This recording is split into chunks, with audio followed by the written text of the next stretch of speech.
ஒட்டு ஒட்டு ஒட்டு ஓட்டுன்னு விஜய் பண்ண அதெல்லாம் வந்து நான் வந்து just like that scrolling generation. எனக்கு 30 செகண்டில் இன்னொரு கண்டென்ட் மாதிரி ஆகும். என்னால் எதையுமே சஸ்டெயின் பண்ணி இருக்க முடியாது. அப்போது உடனே எனக்கு எல்லாமே ரெமெடி சொல்யூஷன் கிடைக்கக்கூடிய ஒரு சொல்யூஷன் தரக்கூடிய ஒரு பார்ட்டி. நான் வந்து அந்த கைதை வரவேற்கிறேன். ஏன் வரவேற்கிறேன் அப்படின்னா, ஒரு முதலமைச்சரை பேசக்கூடிய முறைன்னு ஒன்று. தாவேகாவை சார்ந்து திரு ஆதவ அர்ஜுனா இன்று அமைச்சராக இருக்கக்கூடியவர் தேர்தலுக்கு முன்பு, அதாவது திரு மு.க. ஸ்டாலின் அவர்கள் வந்து முதல்வராக இருக்கும்போது முட்டாள் முதல்வரே என்று பேசினார். அன்று இவங்க மு.க. ஸ்டாலின் கண்டிச்சுட்டாரா மார்க்கண்டேயனா? இல்லை சார், நான் கேட்கறது இல்லை சார், நான் என்ன கேட்குறேன், ஒரு முதலமைச்சர்ன்றது மக்களாகி நாங்கள் தேர்ந்தெடுத்து ஓட்டு போட்ட ஒருத்தர் அவர். கரூர் மேட்டர்லையும் நீங்க ஏன் நடவடிக்கை எடுக்கல சார்? நான் அதை தான் நான் என்ன சொல்றேன்னா, திமுக அரெஸ்ட் பண்ணிட்டோம்னா இவங்களுக்கு ஒரு வெளிச்சம் கிடைச்சிரும். இவங்க ஏற்கனவே வந்து அங்கங்க கூட்டம் சேர்த்துக்கிட்டு இருக்காங்க, எங்க இவங்க ஜெயிச்சிருவாங்களோன்ற பயத்துல தானே. நமக்கு ஒரு மாயாஜாலம் கிடைச்சிரும், நம்ம 200 வச்சிருக்கோம், நம்ம வந்து கண்ணை கட்டிட்டு வாழ்றோம், இவங்கள போய் வெயிலே வரப்போறது இல்லை. திமுக பற்றி பேசினவங்க எல்லாத்துக்கும் மாலை போட்டு சந்தனப்பூ தடவி டிங்குன்னு கொட்டு அடிச்சு கூட்டு போன கூட்டம் கிடையாது அவங்க. விஜயுடைய ஆட்சியில் இன்னைக்கு யாருன்னா பேசினாங்கன்னா பேச்சுரிமையை முடக்கிற விதத்தில் மிரட்டுகிறார்கள்.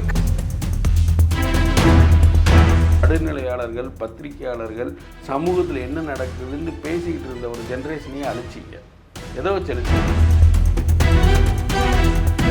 இன்னைக்கு வந்து ஒரு மக்கள் ஆட்சி, மக்கள் நம்மளோட ஆட்சி வந்திருக்குன்ற ஒரு எண்ணம் மக்கள் மனசில் இருக்குது. நீங்கள் அமைதியாக இருந்தீங்கன்னாலே இங்கே நிறைய விஷயங்களும் மக்களே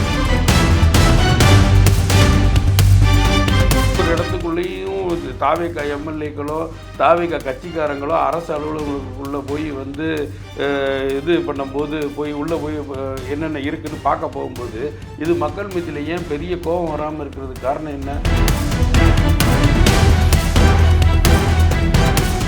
திமுக போய் வந்து அது நீ தவறா ரைட்டா, அதையே அவன் உள்ளே போகிறான், அங்கே போய் ரீல்ஸ் எடுக்கிறான் வைக்கிறான்றதை கொஸ்டின் பண்ணது தான்.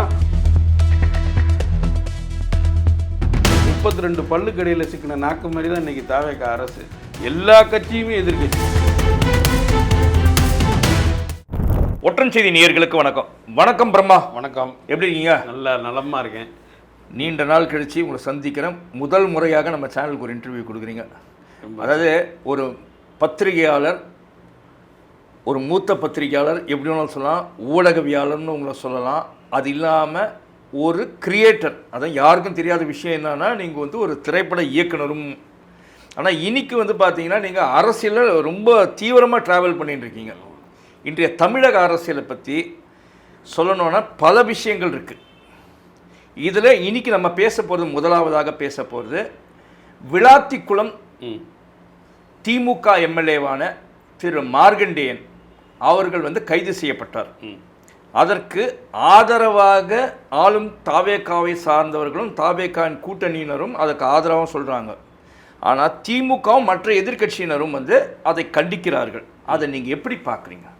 இல்லை, அதான் என்னென்னா, இந்த அரசாங்கம் வந்ததுலேருந்தே வந்து பார்த்திங்கன்னா 2 பக்கமும் தனி மனிதர்களை தாக்குறது, அதாவது வந்து விஜய் இவர்கள் தாக்குவதும் அவங்க திரும்ப பதிலுக்கு இவரை தாக்குறதுன்றது கண்டினியூஸாக 2 மாதமாக நடந்துக்கிட்டு இருக்கு. இது முதல்லேருந்து நடக்கலை. 2 தரப்புக்குமே இதில் வந்து நல்ல லாபம் இருக்குது. தனியாக தாக்கிக்கிறதுனால நீ வந்து எங்கள் அப்பாவை காணுன்னு இவர் கேட்டதுக்கும், அங்கே செங்கல்பட்டில் உங்களை யாரோ அவங்க தேடிக்கிட்டு இருக்காங்கன்றதை காட்டுறதுக்கும், இந்த சட்டசபையில் எவ்வளோ பெரிய பிரச்சனையே புதுசாக வந்திருக்க எதிர்க்கட்சி தலைவர் கிளப்ப போகிறாருன்னு ஊரே வேடிக்கை பார்த்துக்கிட்டு இருந்த காலத்துலேயும் முதல் முறையாக முதலமைச்சர் வந்து உதயநிதியை நேருக்கு நேராக எதிர்த்து நெத்திக்கு நெத்தி பேச போகிறாரு அப்படின்னு காத்துக்கிட்டு இருந்த நமக்கும் 2மே மக்கள் பிரச்சனையை பேசலை. அநாகரிகமான சொந்த மக்கள் பிரச்சனைகளை தான் பேசிக்கிட்டாங்க. அங்கேருந்து இந்த தனி மனித தாக்குதல் 2 தரப்புக்குமே தொடங்குது. அதுக்கு அடுத்து அதாவது தொண்டர்கள் தலைவர்கள் பேசுவாங்க, தொண்டர்கள் அதை வந்து சரி பண்ணுவாங்க, செயல்படுத்துவாங்கன்றதை இவ்வளோ நாள் நம்ம அரசியல் களமாக பார்த்துருக்கோம். இப்போ என்னென்னா, கீழே இருக்க தொண்டர்கள் பேசுகிறத அரசியல் கட்சி தலைவர்கள் ஒதுக்க வேண்டிய சூழ்நிலைக்கு இன்றைக்கி வந்து அதுக்கு முட்டு கொடுக்க வேண்டிய சூழ்நிலை தலைவர்களுக்கு ஏற்படுது.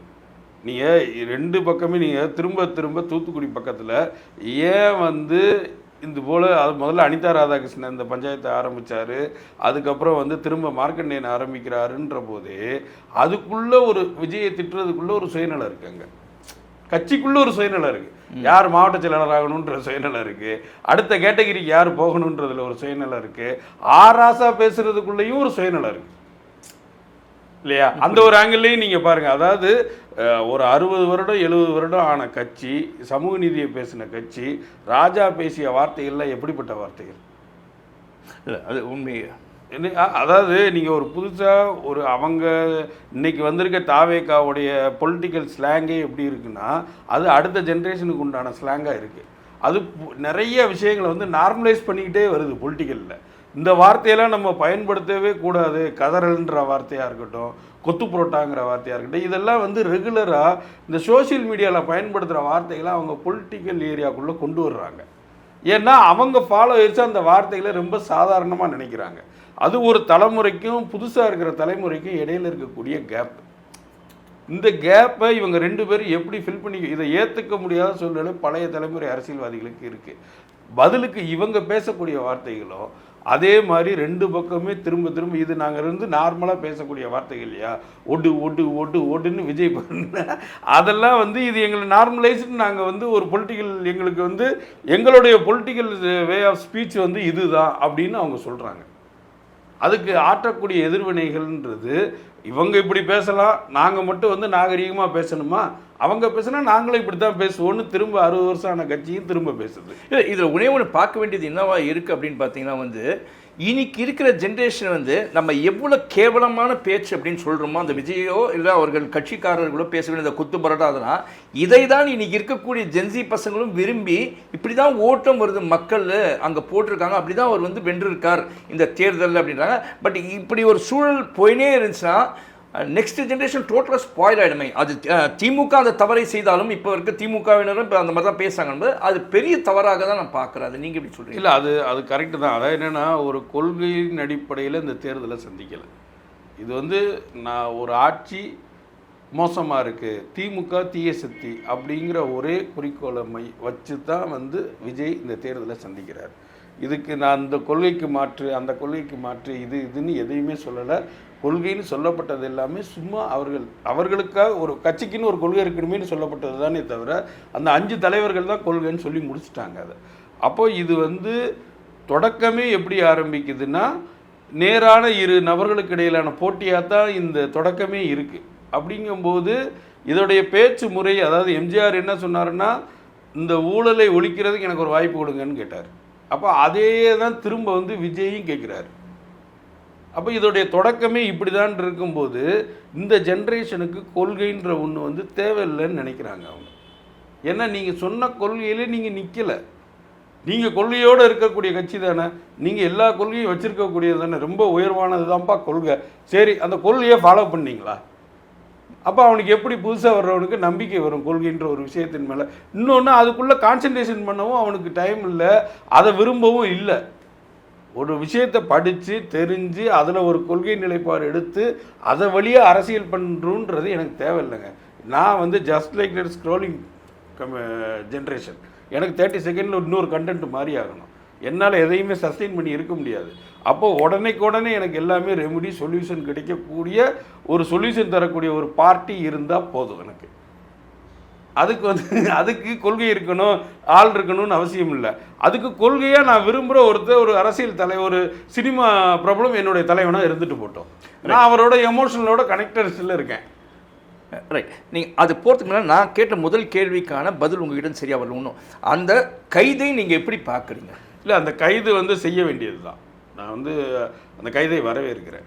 ஏன் வரவேற்கிறேன் அப்படின்னா, ஒரு முதலமைச்சரை பேசக்கூடிய முறைன்னு ஒன்று இருக்குது. நீங்கள் எங்கேயாவது ஒரு இடத்துல நாளைக்கு இதை ஒரு முன்னுதாரணமாக வச்சுக்கிட்டோம்னா நாளைக்கு தாவேக்கா இதை செய்யும்போது நம்ம அதை சொல்லலாம். ரைட். நீங்கள் தாவேக்கா செய்யும்போது இதை சொல்லணும்ன்றீங்க. ரைட்டு.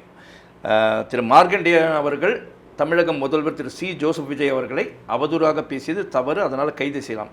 பட் இதே தாவேக்காவை சார்ந்து திரு ஆதவ் அர்ஜுனா இன்று அமைச்சராக இருக்கக்கூடியவர் தேர்தலுக்கு முன்பு அதாவது திரு மு க ஸ்டாலின் அவர்கள் வந்து முதல்வராக இருக்கும்போது முட்டாள் முதல்வரே என்று பேசினார். அன்று இவங்க கைதும் செய்யவில்லை. யார்? திமுக அரசு அவங்களை கைது செய்யலை. அப்போ இதே விஜய் அவர்கள் அவரை கண்டித்திருக்கணும்ல, அது ஏன் கண்டிக்கல? அதை நீங்கள் எப்படி பார்க்குறீங்க? இதே விஜய் வந்து அன்னைக்கு ஒரு சாதா கட்சி தலைவராக இருந்தார், அன்னைக்கு கண்டிச்சிருக்கணும். அதை கண்டிக்காதவர் இன்னைக்கு இந்த கைதை ஒண்டி எப்படி ஏற்று? இன்னைக்கு மு க ஸ்டாலின் கண்டிச்சிட்டாரா மார்க்கண்டேயனா? இல்லை சார், நான் கேட்கறது இல்லை சார், நான் என்ன கேட்குறேன், அன்னைக்கு ஒரு முதலமைச்சரை தவறாக பேசுனா, ஏன்னா நீங்கள் தனிப்பட்ட அரசியல் கட்சிகள் தலைவர்கள் நீங்கள் தவறாக பேசிக்கோங்க, அது உங்களுக்குள்ளே இருக்கக்கூடிய அரசியல் விஜயம். ஆனால் ஒரு முதலமைச்சர்ன்றது மக்களாகி நாங்கள் தேர்ந்தெடுத்து ஓட்டு போட்ட ஒருத்தர், அவருக்கு உண்டான கண்ணியத்தை வந்து நீங்கள் கொடுக்கணும்.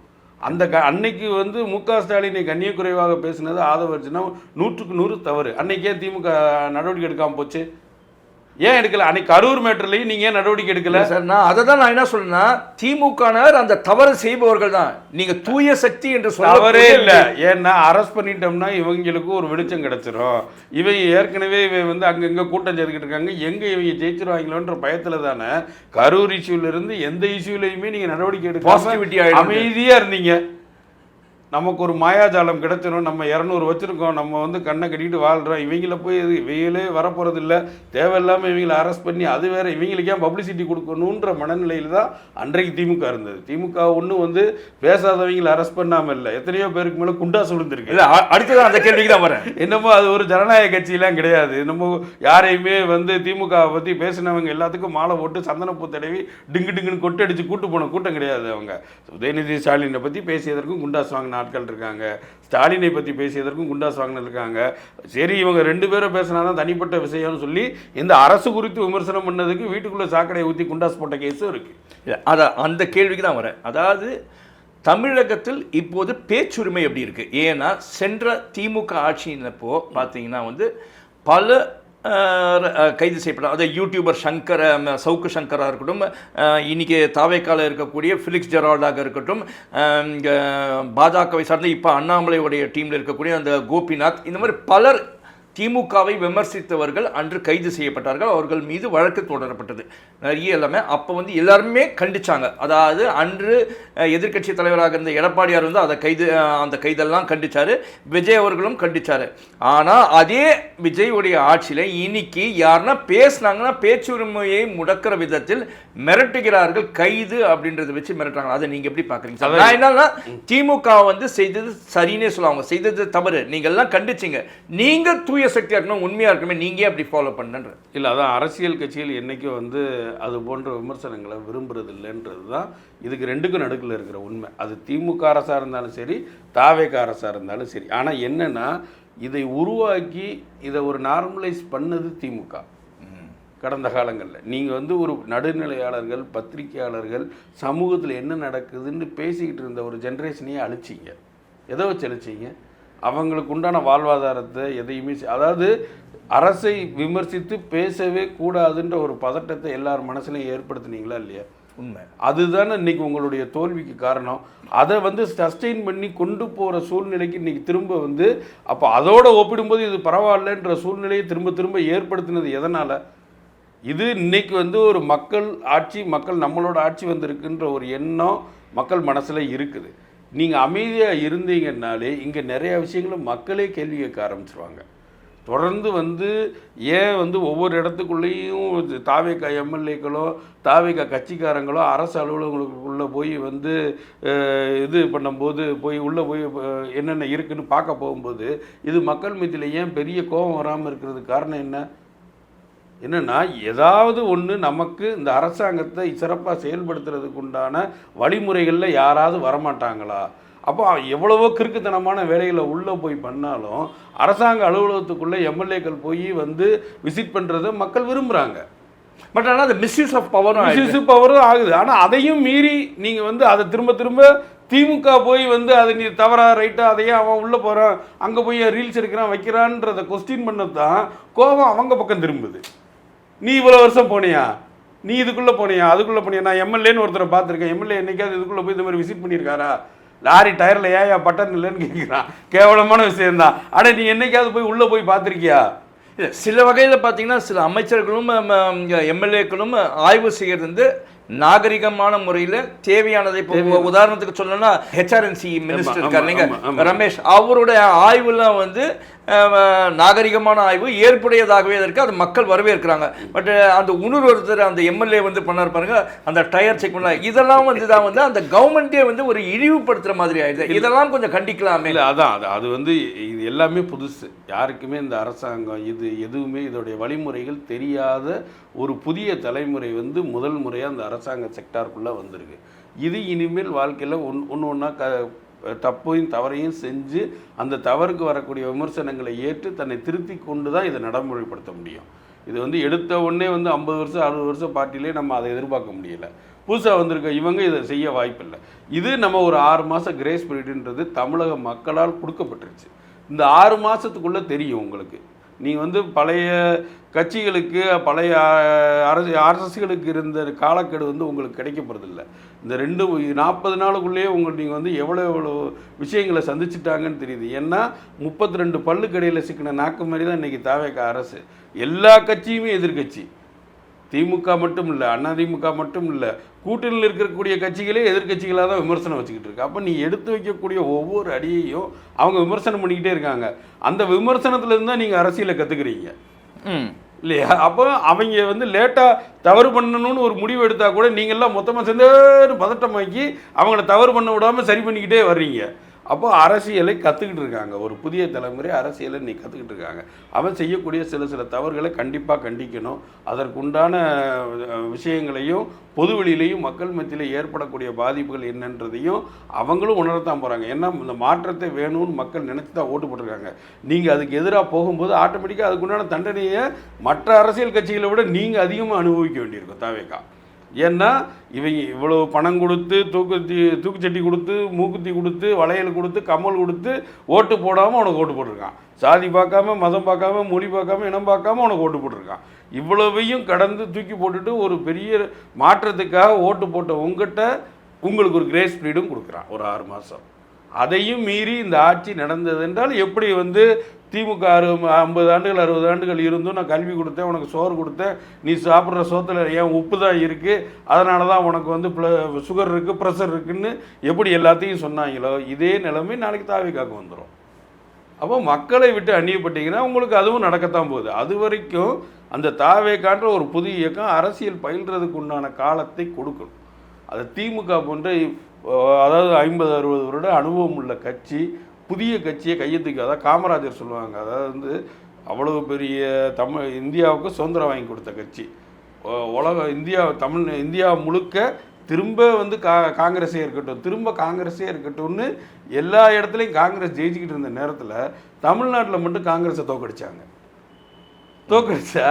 அதாவது போதும் எங்களுக்கு அப்போ இந்த முதல் மனமாற்றத்தை தமிழ்நாட்டிலேருந்து தான் தோங்குது. காங்கிரஸ் வேண்டான்ற மனமாற்றமே தமிழ்நாட்டிலேருந்து தான் தோன்றுது. அப்போ காங்கிரஸில் இருக்கவங்களாம் என்ன சொன்னாங்க, தமிழ்நாட்டில் வைரஸ் புகுந்துருச்சு, இந்த இவங்க பூரா வைரஸ்ஸு அப்படின்னு சொல்லும்போது காமராஜர் மட்டும்தான் சொன்னார், இது மக்கள் மனங்களின் மாற்றம், இதை நம்ம ஏற்றுக்கணும், இதை ஏற்றுக்கிட்டு கட்சியை வளர்க்குறதுக்கு உண்டான வேலையை பார்க்கணும், புதிய அரசு எப்படி செயல்படணுன்றதுக்கு உண்டான உதவிகளை நம்ம செய்யணும்னு சொன்னார். அப்போ அதுபோல் பெருந்தன்மையுள்ள தலைவர்களாக நீங்கள் மாறணும்.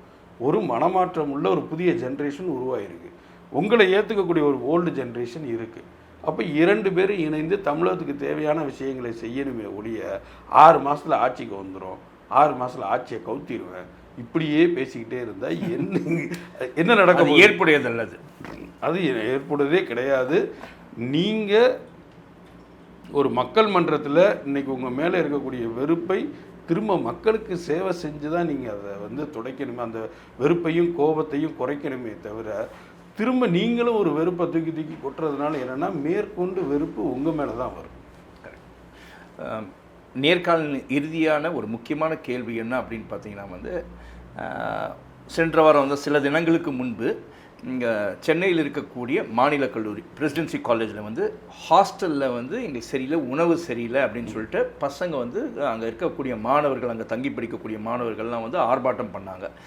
அதே நேரத்தில் வந்து பார்த்தீங்கன்னா வேறொரு குரூப் அங்கேருந்து இல்லை எங்களுக்கு ஹாஸ்டலில் நல்லா வசதி எல்லாமே இருக்குது, எல்லாமே உணவுலாம் நல்லா இருக்குது, இது வேறு டீம் இப்படி பண்ணுறாங்கன்னு சொல்லி சொன்னால் அதற்கு பல எதிர்ப்புகள் வந்துச்சு. அதாவது அந்த மாணவர்களுக்கு ஆர்ப்பாட்டம் பண்ண மாணவர்களுக்கு ஆதரவாக பலர் வந்து குரல் கொடுத்தாங்க. அதே மாதிரி அந்த இல்லை நல்லா இருக்குன்னு சொன்னதுக்கு அந்த ஆளுங்கட்சி சார்ந்தவங்களாம் கொடுத்தாங்க.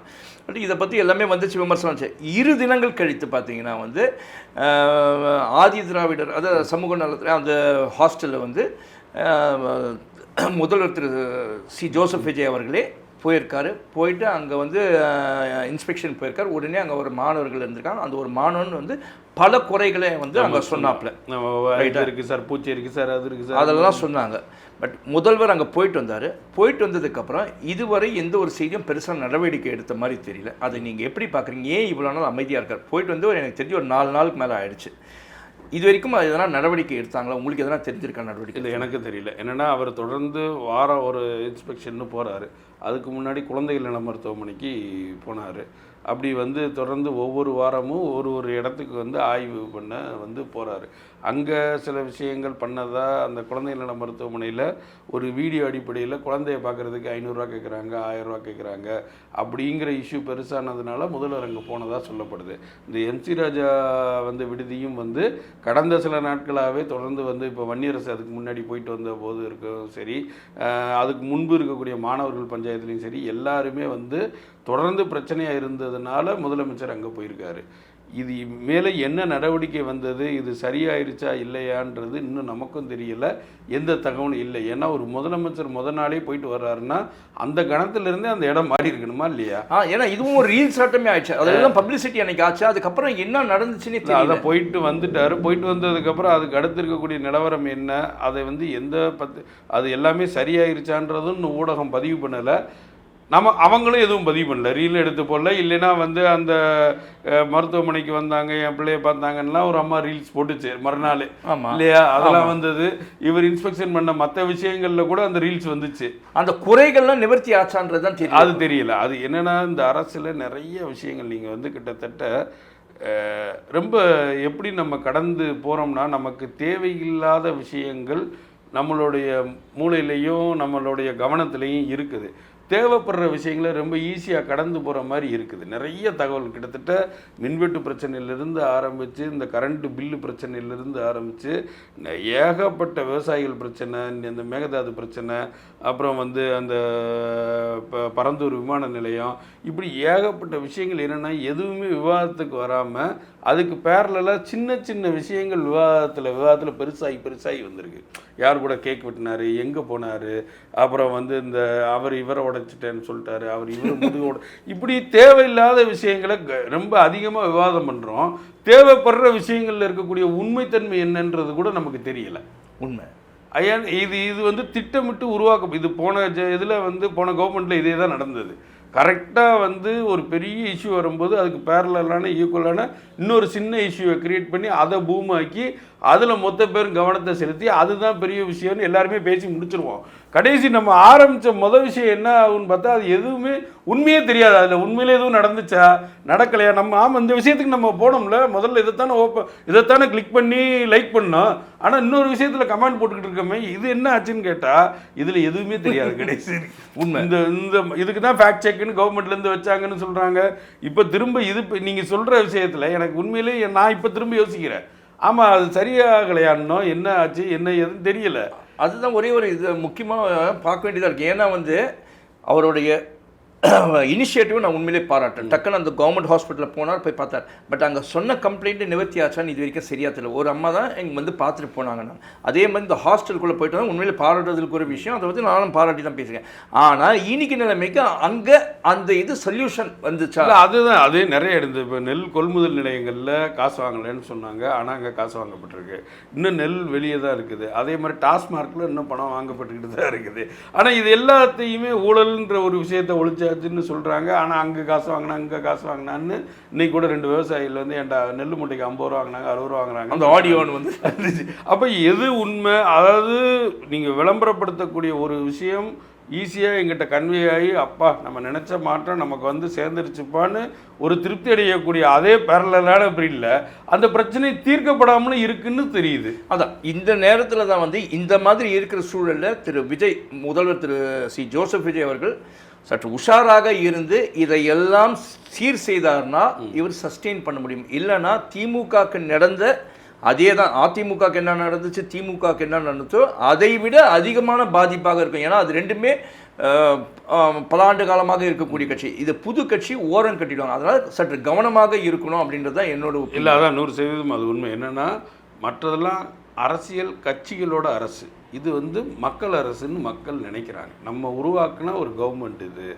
நமக்கான ஸ்பேஸ் இதில் நிறையா இருக்குது, நம்மளுடைய ரெஸ்பான்சிபிலிட்டி நிறையா இருக்குது, நமக்கு உரிமை நிறையா இருக்குதுன்னு நினைக்கிறாங்க. அதனால தான் நீங்கள் ஒவ்வொரு விஷயத்தையும் ஊழல் சம்மந்தப்பட்ட விஷயம் மற்ற விஷயம் எல்லாத்துலேயும் ஆக்ஷன் எடுக்கிறதுல உங்கள் பின்னாடி நம்பிக்கையோடு நிற்கிறாங்க. அந்த நம்பிக்கையை மேலும் மேலும் அதிகப்படுத்துறதுக்கு உண்டான நடவடிக்கைகளை இந்த அரசு செஞ்சுக்கணும். மிக்க நன்றி பிரமா. நன்றி. நன்றி நேயர்களே.